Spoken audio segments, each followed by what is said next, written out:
नेपालको पहाडी भेगको एक सानो गाउँ थियो, सिस्नेपाखा। त्यो गाउँमा कच्ची बाटो, ढुङ्गा माटोले बनेका घर र बिहान बेलुकी गाईको घण्टीको आवाजले जीवन चल्थ्यो। त्यही गाउँमा बसोबास गर्थे रामबहादुर र माया। उनीहरूका 6 सन्तान थिए, 2 छोरी र 4 छोरा।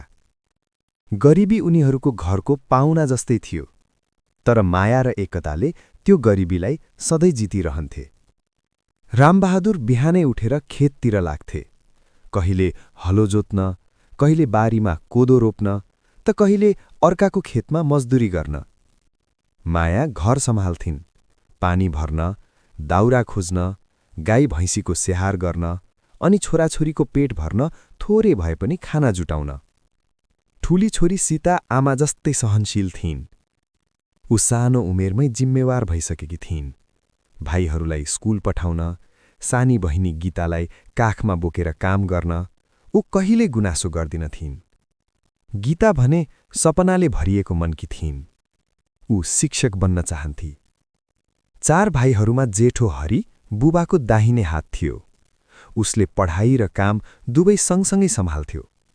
मधु र लक्ष्मण स्कुल जान पाउँदा खुसी हुन्थे, तर कहिलेकाहीँ कापी किताब भन्दा खेतको काम ठूलो हुन्थ्यो। कान्छो दीपक अझै सानो थियो। ऊ बुबाको काँधमा बसेर गाउँ डुल्न पाउँदा संसार जितेझैँ महसुस गर्थ्यो। तर जीवन सधैँ सहज थिएन। एक वर्ष ठूलो खडेरी पर्यो, बाली सुक्यो, अन्न कम भयो। रामबहादुरले ऋण लिनु पर्यो। माया रातभर निदाउन सकिनन्। 6 जना सन्तान कसरी पाल्ने भन्ने चिन्ताले उनको मन भारी हुन्थ्यो।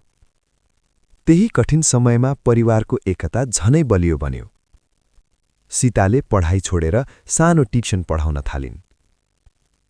हरिले गाउँमै मजदुरी गर्न थाल्यो। मधु र लक्ष्मणले दाउरा बेचेर आमालाई सघाए। सानी गीता दीपकलाई हेर्दै भन्थिन्, हामी सबै पढ्नेछौँ आमा, एक दिन हाम्रो घर पनि उज्यालो हुनेछ। वर्षौं बिते, सङ्घर्षले उनीहरूलाई थकाएन, बरु बलियो बनायो। गीता अन्ततः शिक्षक बनिन्। हरि वैदेशिक रोजगारीमा गयो, तर बुबा आमालाई कहिले बिर्सेन। मधु र लक्ष्मण गाउँमै बसेर खेतीलाई आधुनिक बनाउने प्रयास गर्न थाले।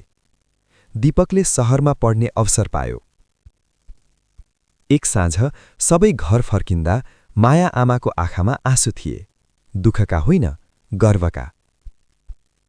रामबहादुरले आकाशतिर हेरेर भने, गरिबीले हामीलाई झुकाउन खोज्यो, तर हामीले हार मानेनौं। सिस्नेपाखाको त्यो सानो घरमा आज पनि चुल्हो बल्छ, तर अब त्यसको आगो केवल भात पकाउन होइन, आशा, एकता र सङ्घर्षको कथा सुनाउन बल्छ।